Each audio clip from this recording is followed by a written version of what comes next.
तो श्रीनगर में मेरी आंखों के सामने 217 ट्रकों पर फाइलों के बंडल लद करके श्रीनगर से जम्मू रवाना हुए। यूटी की रैंकिंग में आज हम नंबर 1 हैं गवर्नेंस के मामले में, और अपनों में ही लोगों को गुमराह किया गया लंबे समय तक। मैं गुमराह करने के लिए नहीं खड़ा। एक सेकंड एक जहन में से नहीं निकालना कि आप कश्मीर से अलग हैं।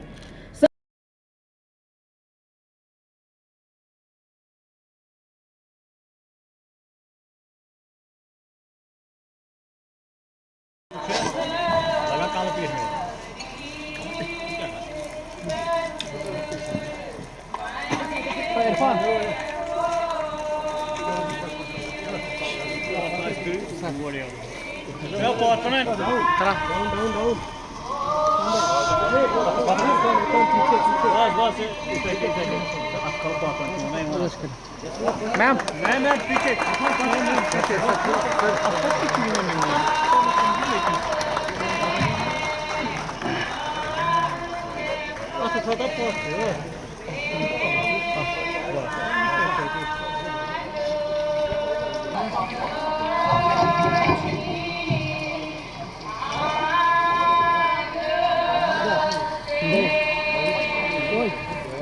अपने ज़रूरी ख्यालात का इजहार करें।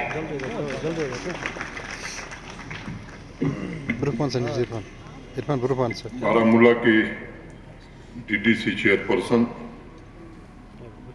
सफीना बेग साहिबा, जम्मू कश्मीर के chief secretary doctor Arun Kumar Mehta जी,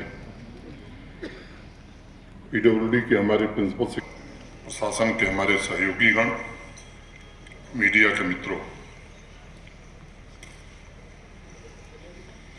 यहाँ के बाद बांदीपुरा भी जाना था, लेकिन मौसम की प्रतिकूलता के कारण कार्यक्रम यही समाप्त हो गए। अभी हम लोग पिछले कई महीने से ज्यादातर जम्मू रह रहे थे। कुछ दिनों पहले हम सब यहाँ आए थे, और मैं बधाई दूंगा आरएनबी के अपने इंजीनियर्स को और डीएमआरआर के अपने सभी साथियों को, जिन्होंने जो वचन दिया था वो पूरा किया, और आज ये फ्लैट हम उन लोगों को समर्पित कर पा रहे हैं जो लंबे समय से इसका इंतजार कर रहे थे। जैसा मेरे पूर्व बताया गया कि जुलाई में ये पूरा भवन का परिसर जो है पूरी तरह से बन करके तैयार हो जाएगा, लेकिन उनकी रिहायशी दिक्कत के कारण एक तात्कालिक रूप से तदर्थ फैसला हुआ कि जितने फ्लैट बन गए हैं उनमें उन्हें रहने का इंतजाम किया जाए और बाकी काम भी तेजी से कराया जाए। कुल ये 576 फ्लैट आज समर्पित किए जा रहे हैं, और मैं उम्मीद करता हूं कि दिसंबर तक 2000 और फ्लैट हम सब देने की स्थिति में होंगे, और अगले वर्ष जो तय हुआ था मैं समझता हूं कि वो काम हम सब 24 में पूरा करेंगे। ये वास्तविक कठिनाई थी उनकी। जो लोग यहाँ से निर्वासित हो गए थे, स्वाभाविक रूप से उनकी पीड़ा को समझना ये बड़ा दुष्कर कार्य है। देरी हुई, लेकिन मुझे लगता है कि नियत बराबर यही थी कि आपके कार्य को प्राथमिकता के आधार पर पूरा किया जाए, और वो कोशिश आगे भी होगी। चेयरमैन साहिबा आपको बता रही थी, ये यहाँ से जाने के बाद मेरे पास राजकुमार हिरानी और शाहरुख खान आने वाले।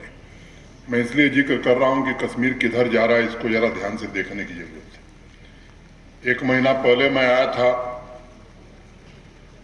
तो श्रीनगर में 10 लाख स्क्वायर फुट माल के निर्माण का शिलान्यास हुआ था।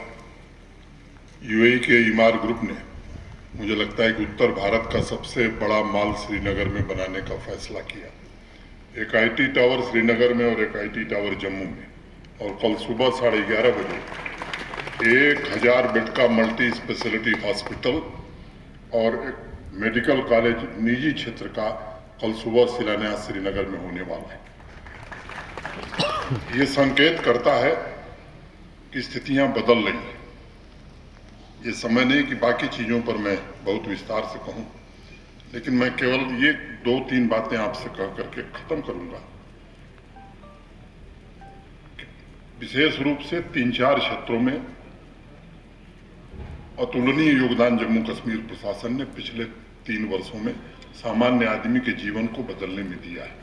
शैलेंद्र कुमार जी बैठे हैं, किसी के सामने तारीफ करना ये उचित बात नहीं है, लेकिन मुझे लगता है कि हकीकत कभी कभी अगर नहीं बयां की जाती है तो भी अन्याय होता है। 1.25 लाख करोड़ रुपए से ज्यादा के हाईवे और टनल के प्रोजेक्ट आज जम्मू कश्मीर में चल रहे हैं। ये सच है कि माननीय प्रधानमंत्री जी का उसमें बड़ा योगदान है। मैं जब आया था 7 अगस्त 2020, भूलता नहीं, नेताजी बार बार उसको कहते हैं, तो 9 घंटे लगते थे जम्मू से श्रीनगर आने।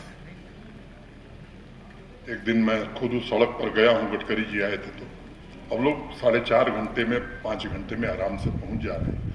और वो दिन जल्दी आप देखेंगे कि श्रीनगर से चलेंगे जम्मू तो 4 घंटे से कम समय में अवश्य में वो पहुंच जाए। इस व्यवस्था को सुनिश्चित करने में हम सब लगे हैं। और यही नहीं, जम्मू से जब आगे बढ़ेंगे, कटरा पहुंचेंगे, तो कटरा दिल्ली जो नई एक्सप्रेसवे बन रही है अमृतसर होते हुए, तो ऐसी स्थिति का निर्माण होने जा रहा है कि श्रीनगर से सड़क मार्ग के द्वारा 11 घंटे में 10 घंटे में लोग दिल्ली पहुंच जाएं। ये स्थिति भी आने वाले दिनों में आप देखने वाले हैं। रेलवे लाइन का काम लगभग पूर्णता की ओर है, तो अब कश्मीर से कन्याकुमारी रेल मार्ग के द्वारा भी जुड़ जाएगा। मुझे लगता है कि लंबे समय से यहाँ के लोगों की आकांक्षा रही होगी, देश के लोग भी चाहते रहे हैं। श्रीनगर से फ्लाइट में आज उतरा एयरपोर्ट पर, तो एयरपोर्ट डायरेक्टर मिल गए। हमने कहा कितनी फ्लाइट चल रही है? उन्होंने कहा साहब अभी आज तो 44 आई है और 44 जाएगी, मैंने 88। अप्रैल 3 से 63 लैंड करेगी और 63 जाएगी, मैंने 126। और उन्होंने एक तर्ज बताया, एयरफोर्स का एयरपोर्ट होने के कारण 1 घंटे में 4 फ्लाइट की लैंडिंग और 4 फ्लाइट का टेक ऑफ, यही हमको अलाउड है, नहीं तो यहाँ जरूरत है और फ्लाइट बढ़ाने की। मैंने कहा कि इसको हम जल्दी देखेंगे कि केवल 8 का जो रिस्ट्रिक्शन है, एयरफोर्स कैसे इसको बढ़ा सकती है। 2020 में मुझे याद है कुल 36, 18 फ्लाइट आती थी, 18 जाती थी। पिछली गर्मियों में 110 फ्लाइट यहाँ 55 आ रही थी, 55 जा रही थी, और इस साल तो 63 आएगी और 63 जाएगी। वही हाल जम्मू का था। दिल्ली से जो आता था तो सोचता ही नहीं था कि सुबह आएंगे और काम करके जम्मू चले जाए, दिल्ली वापस चले जाएंगे। या जम्मू के लोग मुस्कुरा रहे हैं जो जम्मू से भी आए हैं यहाँ, दिल्ली जाते थे तो वापस आएंगे। वहां भी आज की तारीख में 38 फ्लाइट चल रही है। बात एप्पल प्रोडक्शन की हो रही थी। एक मुश्त 5013 करोड़ रुपए एग्रीकल्चर और एलाइड सेक्टर को ट्रांसफार्म करने के लिए जम्मू कश्मीर के इस बजट में प्रावधान कर दिया गया है। आने वाले 5 वर्षों में मित्रों में बड़ी जिम्मेदारी से बात कहना चाहता हूं, पत्रकार मित्र भी हैं इसलिए मैं जोर देकर कहना चाहता हूं, देश के किसी राज्य ने, जो आज विकसित राज्य कहे जाते हैं इंक्लूडिंग पंजाब और हरियाणा, जो प्लान जम्मू कश्मीर ने बनाया है एग्रीकल्चर और एलाइड सेक्टर को लेकर के, किसी राज्य ने नहीं बनाया। और मैं बड़े विश्वास से बात कहना चाहता हूं कि आज जो हमारा एग्रीकल्चर और एलाइड सेक्टर का जम्मू कश्मीर की अर्थव्यवस्था में योगदान है, 5 साल बाद 2.5 गुना से ज्यादा योगदान एग्रीकल्चरल इकोनॉमी जम्मू कश्मीर के जीडीपी में करने वाली। रोजगार भी सृजन होगा। और जिन चीजों की हमें कमी थी, मीट हम इंपोर्ट करते थे, फाडर हमारे पास होता नहीं था, अभी सरसों की बात हुई है, बम्पर पैदावार सरसों की खास तौर से वैली में हुई है। धान जितना लगाते थे किसान, उससे ज्यादा सरसों लगाने का काम किसानों ने किया है। तो उस दिशा में भी हम प्रभावशाली ढंग से, संवेदनशील ढंग से 13 लाख से ज्यादा के साथ दरबार मूव होने वाला है। हमने कहा ये क्या होता है? कहा कल आपको दिखाएंगे।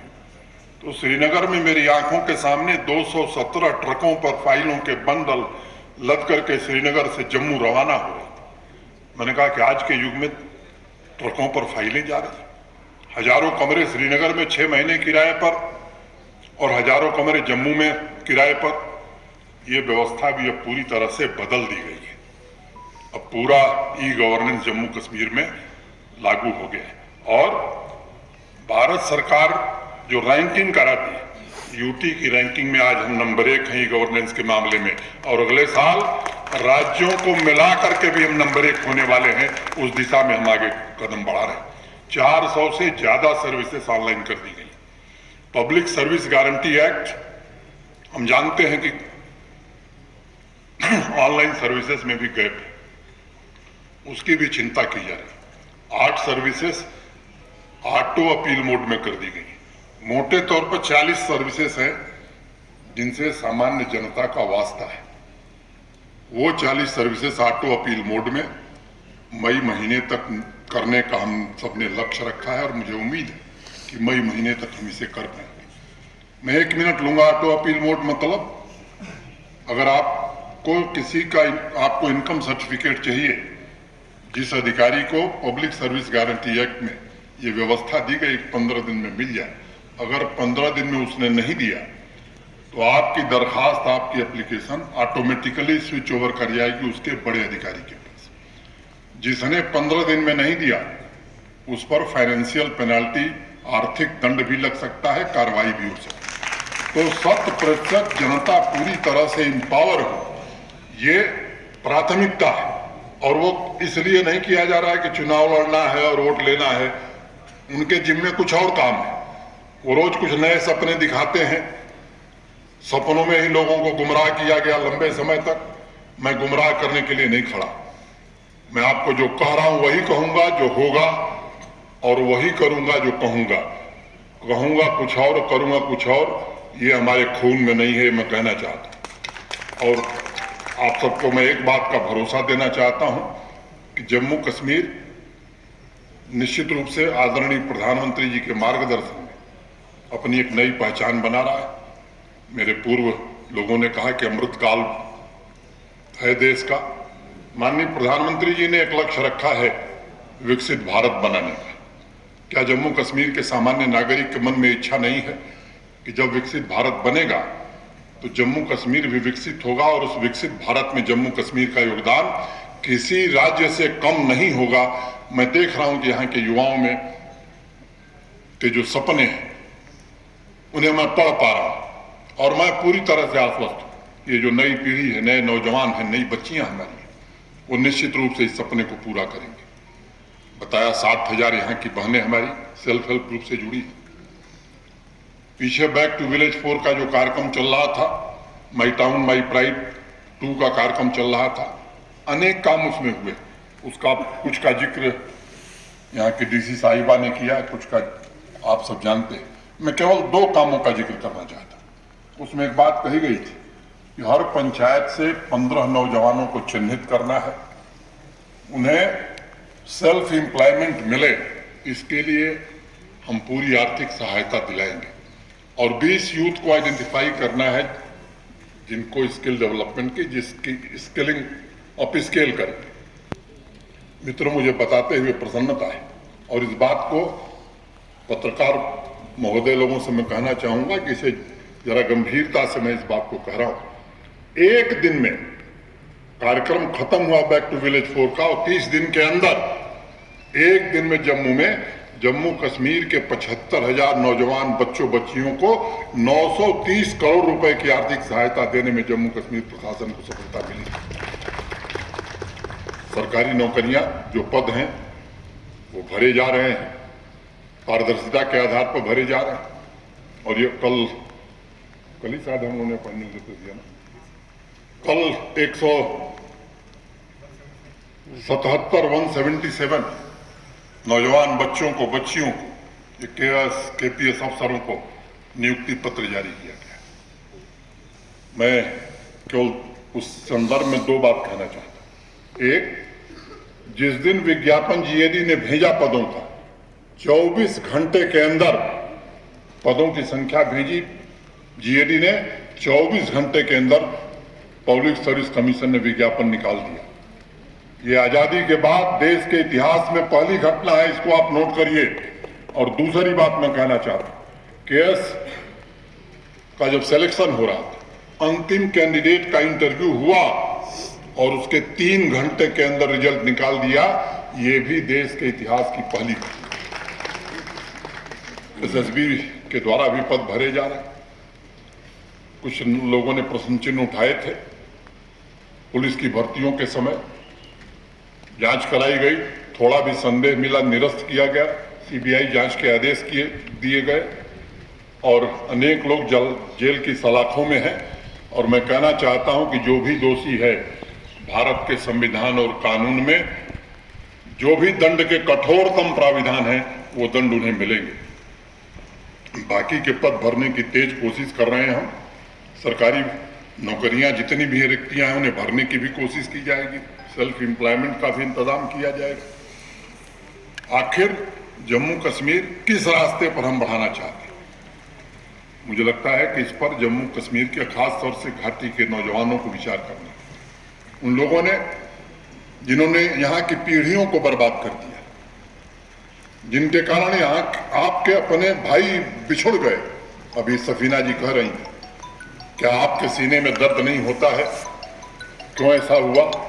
और अगर आप समझते हैं कि नहीं ये गलत हुआ, तो मुझे लगता है कि सबसे पहली जिम्मेदारी आपकी है कि आप आगे आइए और कहिए कि नहीं ये गलत हुआ था, अब हम गलत नहीं होने देंगे। नैतिकता तब हम नैतिक बल के साथ हम कर सकते हैं। मैं आज इतनी ही बात कहता हुआ, आपको देखने के बाद बोलने का मन बढ़ जाता है ज़्यादा, लेकिन प्रकृति कह रही है कि नहीं साहब आप बंद करिए। मैं अपने उन सभी अधिकारियों का, खासतौर से इंजीनियर्स का, प्रशासन के सभी साथियों का